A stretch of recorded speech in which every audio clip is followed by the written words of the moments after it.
ಇವತ್ತು D K Shivakumar ನನಗೆ ಶಕ್ತಿ ಇಲ್ಲ ಅಂದಿದ್ರೆ ಇಷ್ಟೆಲ್ಲ ಜವಾಬ್ದಾರಿಗಳು ಕೊಡ್ತಾ ಇದ್ರಾ ಅಂತ ಹೇಳಿ ಅವರು ಪ್ರಶ್ನೆಯನ್ನ ಮಾಡಿದ್ರೆ, ಮತ್ತೊಂದು ಕಡೆ ಜಮೀರ್ ಅಹಮದ್ ಖಾನ್ ಅವರು ಹೇಳಿದಂತೆ ಸಿದ್ದರಾಮಯ್ಯ ಅವರು ಬೆಂಕಿ ಇದ್ದಂತೆ ಅವರನ್ನು ಮುಟ್ಟೋಕ್ಕಾಗುತ್ತಾ ಅಂತೇಳಿ ಹೇಳಿಕೆಯನ್ನು ಕೊಟ್ಟಿದ್ದಾರೆ. ಅಲ್ಲಿಗೆ ಯಾರ ಶಕ್ತಿ ಪ್ರದರ್ಶನ ಮುಂದಿನ ದಿನಗಳಲ್ಲಿ ಆಗುತ್ತೆ ಅಂತೇಳಿ ಪ್ರತಿಯೊಬ್ಬರು ಕೂಡ ಬಹಳ ಕುತೂಹಲದಿಂದ ಕಾದು ನೋಡ್ತಿದ್ದಾರೆ. ಸೊ ನೋಡಿ, ಈಗ ಡಿ ಕೆ ಶಿವಕುಮಾರ್ ಅವರು ಹೇಳಿದಂತೆ ನಾನೇ ಕಾಂಗ್ರೆಸ್ಗೆ ಶಕ್ತಿ ಅಂತ ಹೇಳಿದ್ದಾರೆ. ಈ ಒಂದು ಶಕ್ತಿಮಾನ್ನ ಫೈಟ್ ಯಾವ ಲೆವೆಲ್ಗೆ ಹೋಗಿದೆ ಅಂತಂದರೆ, ಇವತ್ತು ಅವರ ರಾಜಕೀಯದ ಇತಿಹಾಸದ ಪುಟಗಳನ್ನು ತೆರೆದು ನೋಡುವಂಥ ಒಂದು ಕೆಲಸಗಳಾಗ್ತಾ ಇದೆ. 1990ರಿಂದಲೂ ಕೂಡ ಸಚಿವರಾಗಿದ್ದಂಥವರು, ಅನೇಕ ಪ್ರಭಾವಿ ಸ್ಥಾನಗಳನ್ನು ಅಲಂಕರಿಸಿದ್ದಂಥವರು ಡಿ ಕೆ ಶಿವಕುಮಾರ್ ಅವರು. ಈ ಹುದ್ದೆಗಳನ್ನೆಲ್ಲ ಡಿ ಕೆ ಶಿವಕುಮಾರ್ ಅವ್ರಿಗೆ ಹಾಗೆ ಸುಮ್ಮನೆ ಕೊಟ್ಟಿದ್ದಲ್ಲ. ಅವರ ಲೀಡರ್ಶಿಪ್ ನೋಡಿ, ಆ ಲೀಡರ್ಶಿಪ್ನ ಗುಣದಿಂದಲೇ ನೋಡಿ, ನಾಯಕತ್ವ ಎಲ್ರಿಗೂ ಕೂಡ ಬರೋದಿಲ್ಲ. ಸೊ ನಾಯಕತ್ವದ ಗುಣದಿಂದಲೇ ಮನ್ನಣೆ ಸಿಕ್ಕಿರೋದು. ಎದುರಾಳಿಗಳಿಗೆ ಈ ರೀತಿಯಾಗಿ ಹೇಳಿಕೆಯನ್ನು ಕೊಡೋ ಮೂಲಕ ಕೌಂಟರನ್ನು ಕೊಟ್ಟಿದ್ದಾರೆ. ನನ್ನದೇ ನಾಯಕತ್ವದಲ್ಲೇ ಎಲೆಕ್ಷನ್ ಮುಂದಿನ ದಿನದಲ್ಲೂ ಕೂಡ ನಡೆಯುತ್ತೆ ಅಂತ ಹೇಳಿ ಒಂದು ಖಡಕ್ಕಾಗಿ ಸಂದೇಶವನ್ನು ಕೊಟ್ಟಿದ್ದಾರೆ. ಮನೇಲಿ ಕೂತ್ಕೊಳ್ಳೋದಕ್ಕಲ್ಲ ಪಕ್ಷ ಅಧಿಕಾರ ಕೊಟ್ಟಿದ್ದು ಅಂತ ಹೇಳಿದ್ದಾರೆ. ನನಗೆ ಎಲ್ಲ ರಾಜ್ಯಗಳಲ್ಲೂ ಕೂಡ ಡಿಮ್ಯಾಂಡ್ ಇದೆ. ಇತಿಹಾಸವನ್ನು ತೆಗೆದು ನೋಡಿದ್ರೆ ನಿಮಗೆ ರಾಜಸ್ಥಾನ್ ಎಲೆಕ್ಷನ್, ಗುಜರಾತ್ ಎಲೆಕ್ಷನ್, ಹೀಗೆ ಬೇರೆ ಬೇರೆ ರಾಜ್ಯದ ಎಲೆಕ್ಷನ್ಗಳಲ್ಲೂ ಕೂಡ ಡಿ ಕೆ ಶಿವಕುಮಾರ್ ಅವರು ಸಾಕಷ್ಟು ಕೆಲಸಗಳನ್ನು ಕೂಡ ಮಾಡಿದರು.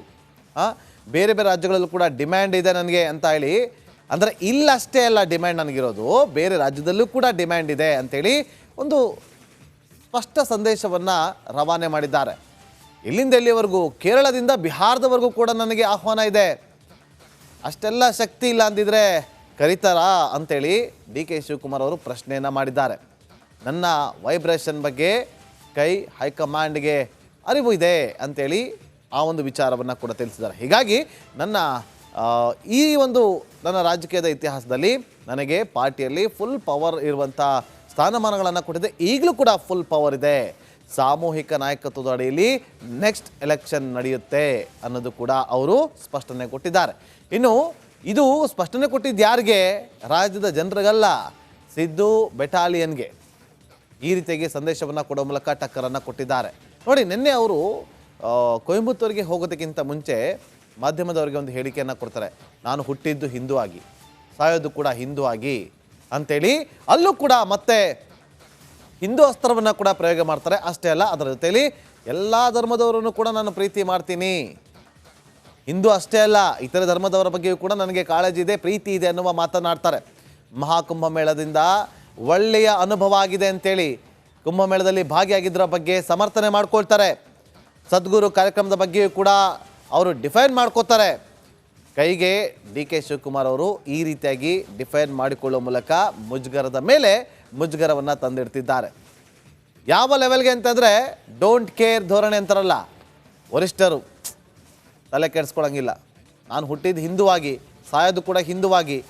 ಒಂದು ಕಾರ್ಯಕ್ರಮಕ್ಕೆ ಹೋಗಿ ಭಾಗಿಯಾಗೋದ್ರಲ್ಲಿ ತಪ್ಪೇನಿದೆ, ಇದಕ್ಕೆ ಬೇರೆ ಕಲ್ಪನೆಗಳು ಮಾಡೋದು ಬೇಡ ಅಂಥೇಳಿ. ಆದರೆ ಅಲ್ಲಿ ಅವರು ಹೋಗಿದ್ದು ಒಂದು ಒಳ್ಳೆಯ ಉದ್ದೇಶದಿಂದ, ಆದರೆ ಅಲ್ಲಿ ಅಮಿತ್ ಶಾ ಅವರಿದ್ರಲ್ಲ, ಅಲ್ಲಿಂದಾಗಿ ಈ ಚರ್ಚೆಗಳೆಲ್ಲ ಶುರುವಾಗಿದೆ.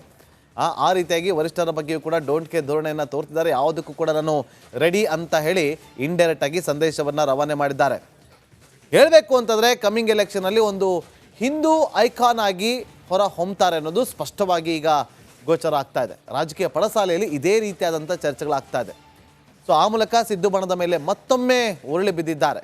ಕಾಂಗ್ರೆಸ್ ಪಕ್ಷಕ್ಕೆ ಈಗ ಡಿ ಕೆ ಶಿವಕುಮಾರ್ ಅವರ ನಡೆ ನುಂಗಲಾರದ ತುತ್ತಾಗಿದೆ. ಅದರಲ್ಲೂ ಇವತ್ತು ಡಿ ಕೆ ಶಿವಕುಮಾರ್ ನನಗೆ ಶಕ್ತಿ ಇಲ್ಲ ಅಂದಿದ್ರೆ ಇಷ್ಟೆಲ್ಲ ಜವಾಬ್ದಾರಿಗಳು ಕೊಡ್ತಾ ಇದ್ರಾ ಅಂತೇಳಿ ಅವರು ಪ್ರಶ್ನೆಯನ್ನು ಮಾಡಿದರೆ, ಮತ್ತೊಂದು ಕಡೆ ಜಮೀರ್ ಅಹಮದ್ ಖಾನ್ ಅವರು ಹೇಳಿದಂತೆ ಸಿದ್ದರಾಮಯ್ಯ ಅವರು ಬೆಂಕಿ ಇದ್ದಂತೆ ಅವರನ್ನು ಮುಟ್ಟೋಕ್ಕಾಗುತ್ತಾ ಅಂತೇಳಿ ಹೇಳಿಕೆಯನ್ನು ಕೊಟ್ಟಿದ್ದಾರೆ. ಅಲ್ಲಿಗೆ ಯಾರ ಶಕ್ತಿ ಪ್ರದರ್ಶನ ಮುಂದಿನ ದಿನಗಳಲ್ಲಿ ಆಗುತ್ತೆ ಅಂತೇಳಿ ಪ್ರತಿಯೊಬ್ಬರು ಕೂಡ ಬಹಳ ಕುತೂಹಲದಿಂದ ಕಾದು ನೋಡ್ತಿದ್ದಾರೆ.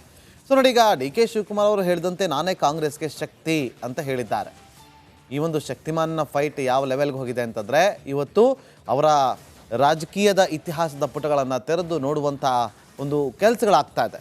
1990ರಿಂದಲೂ ಕೂಡ ಸಚಿವರಾಗಿದ್ದಂಥವರು, ಅನೇಕ ಪ್ರಭಾವಿ ಸ್ಥಾನಗಳನ್ನು ಅಲಂಕರಿಸಿದ್ದಂಥವರು ಡಿ ಕೆ ಶಿವಕುಮಾರ್ ಅವರು.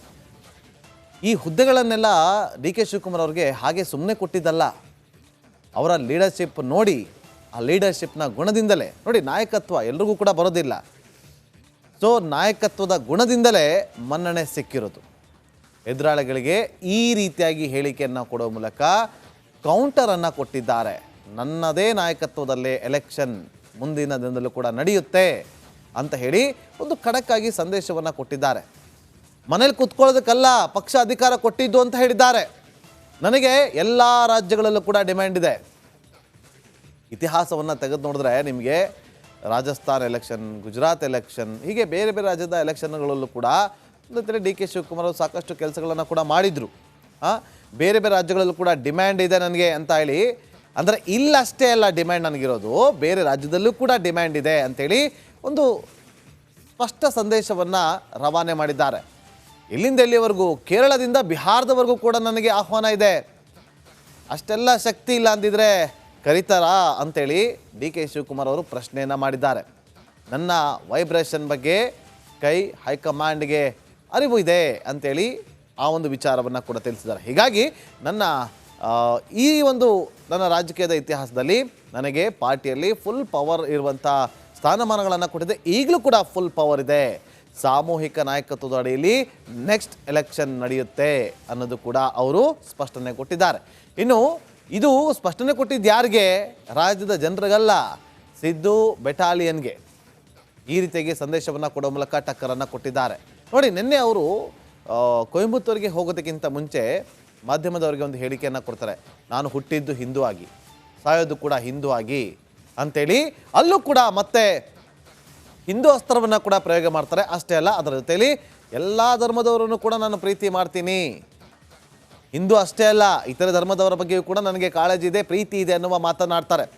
ಮಹಾಕುಂಭಮೇಳದಿಂದ ಒಳ್ಳೆಯ ಅನುಭವ ಆಗಿದೆ ಅಂತೇಳಿ ಕುಂಭಮೇಳದಲ್ಲಿ ಭಾಗಿಯಾಗಿದ್ದರ ಬಗ್ಗೆ ಸಮರ್ಥನೆ ಮಾಡ್ಕೊಳ್ತಾರೆ. ಸದ್ಗುರು ಕಾರ್ಯಕ್ರಮದ ಬಗ್ಗೆಯೂ ಕೂಡ ಅವರು ಡಿಫೈನ್ ಮಾಡ್ಕೋತಾರೆ. ಕೈಗೆ ಡಿ ಕೆ ಶಿವಕುಮಾರ್ ಅವರು ಈ ರೀತಿಯಾಗಿ ಡಿಫೈನ್ ಮಾಡಿಕೊಳ್ಳುವ ಮೂಲಕ ಮುಜುಗರದ ಮೇಲೆ ಮುಜುಗರವನ್ನು ತಂದಿಡ್ತಿದ್ದಾರೆ. ಯಾವ ಲೆವೆಲ್ಗೆ ಅಂತಂದರೆ ಡೋಂಟ್ ಕೇರ್ ಧೋರಣೆ ಅಂತಾರಲ್ಲ, ವರಿಷ್ಠರು ತಲೆ ಕೆಡಿಸ್ಕೊಳಂಗಿಲ್ಲ. ನಾನು ಹುಟ್ಟಿದ್ದು ಹಿಂದುವಾಗಿ, ಸಾಯೋದು ಕೂಡ ಹಿಂದುವಾಗಿ. ಒಂದು ಕಾರ್ಯಕ್ರಮಕ್ಕೆ ಹೋಗಿ ಭಾಗಿಯಾಗೋದ್ರಲ್ಲಿ ತಪ್ಪೇನಿದೆ, ಇದಕ್ಕೆ ಬೇರೆ ಕಲ್ಪನೆಗಳು ಮಾಡೋದು ಬೇಡ ಅಂತೇಳಿ. ಆದರೆ ಅಲ್ಲಿ ಅವರು ಹೋಗಿದ್ದು ಒಂದು ಒಳ್ಳೆಯ ಉದ್ದೇಶದಿಂದ, ಆದರೆ ಅಲ್ಲಿ ಅಮಿತ್ ಶಾ ಅವರಿದ್ರಲ್ಲ, ಅಲ್ಲಿಂದಾಗಿ ಈ ಚರ್ಚೆಗಳೆಲ್ಲ ಶುರುವಾಗಿದೆ. ಆ ರೀತಿಯಾಗಿ ವರಿಷ್ಠರ ಬಗ್ಗೆಯೂ ಕೂಡ ಡೋಂಟ್ ಕೇರ್ ಧೋರಣೆಯನ್ನು ತೋರ್ತಿದ್ದಾರೆ. ಯಾವುದಕ್ಕೂ ಕೂಡ ನಾನು ರೆಡಿ ಅಂತ ಹೇಳಿ ಇಂಡೈರೆಕ್ಟಾಗಿ ಸಂದೇಶವನ್ನು ರವಾನೆ ಮಾಡಿದ್ದಾರೆ. ಹೇಳಬೇಕು ಅಂತಂದರೆ ಕಮ್ಮಿಂಗ್ ಎಲೆಕ್ಷನಲ್ಲಿ ಒಂದು ಹಿಂದೂ ಐಕಾನ್ ಆಗಿ ಹೊರ ಹೊಮ್ತಾರೆ ಅನ್ನೋದು ಸ್ಪಷ್ಟವಾಗಿ ಈಗ ಗೋಚರ ಆಗ್ತಾ ಇದೆ. ರಾಜಕೀಯ ಪಡಸಾಲೆಯಲ್ಲಿ ಇದೇ ರೀತಿಯಾದಂಥ ಚರ್ಚೆಗಳಾಗ್ತಾ ಇದೆ. ಸೊ ಆ ಮೂಲಕ ಸಿದ್ದು ಬಣದ ಮೇಲೆ ಮತ್ತೊಮ್ಮೆ ಉರುಳಿ ಬಿದ್ದಿದ್ದಾರೆ. ಕಾಂಗ್ರೆಸ್ ಪಕ್ಷಕ್ಕೆ ಈಗ ಡಿ ಕೆ ಶಿವಕುಮಾರ್ ಅವರ ನಡೆ ನುಂಗಲಾರದ ತುತ್ತಾಗಿದೆ. ಅದರಲ್ಲೂ ಇವತ್ತು ಡಿ ಕೆ ಶಿವಕುಮಾರ್ ನನಗೆ ಶಕ್ತಿ ಇಲ್ಲ ಅಂದಿದ್ರೆ ಇಷ್ಟೆಲ್ಲ ಜವಾಬ್ದಾರಿಗಳು ಕೊಡ್ತಾ ಇದ್ರಾ ಅಂತೇಳಿ ಅವರು ಪ್ರಶ್ನೆಯನ್ನು ಮಾಡಿದರೆ, ಮತ್ತೊಂದು ಕಡೆ ಜಮೀರ್ ಅಹಮದ್ ಖಾನ್ ಅವರು ಹೇಳಿದಂತೆ ಸಿದ್ದರಾಮಯ್ಯ ಅವರು ಬೆಂಕಿ ಇದ್ದಂತೆ ಅವರನ್ನು ಮುಟ್ಟೋಕ್ಕಾಗುತ್ತಾ ಅಂತೇಳಿ ಹೇಳಿಕೆಯನ್ನು ಕೊಟ್ಟಿದ್ದಾರೆ. ಅಲ್ಲಿಗೆ ಯಾರ ಶಕ್ತಿ ಪ್ರದರ್ಶನ ಮುಂದಿನ ದಿನಗಳಲ್ಲಿ ಆಗುತ್ತೆ ಅಂತೇಳಿ ಪ್ರತಿಯೊಬ್ಬರು ಕೂಡ ಬಹಳ ಕುತೂಹಲದಿಂದ ಕಾದು ನೋಡ್ತಿದ್ದಾರೆ. ಸೊ ನೋಡಿ, ಈಗ ಡಿ ಕೆ ಶಿವಕುಮಾರ್ ಅವರು ಹೇಳಿದಂತೆ ನಾನೇ ಕಾಂಗ್ರೆಸ್ಗೆ ಶಕ್ತಿ ಅಂತ ಹೇಳಿದ್ದಾರೆ. ಈ ಒಂದು ಶಕ್ತಿಮಾನ್ನ ಫೈಟ್ ಯಾವ ಲೆವೆಲ್ಗೆ ಹೋಗಿದೆ ಅಂತಂದರೆ ಇವತ್ತು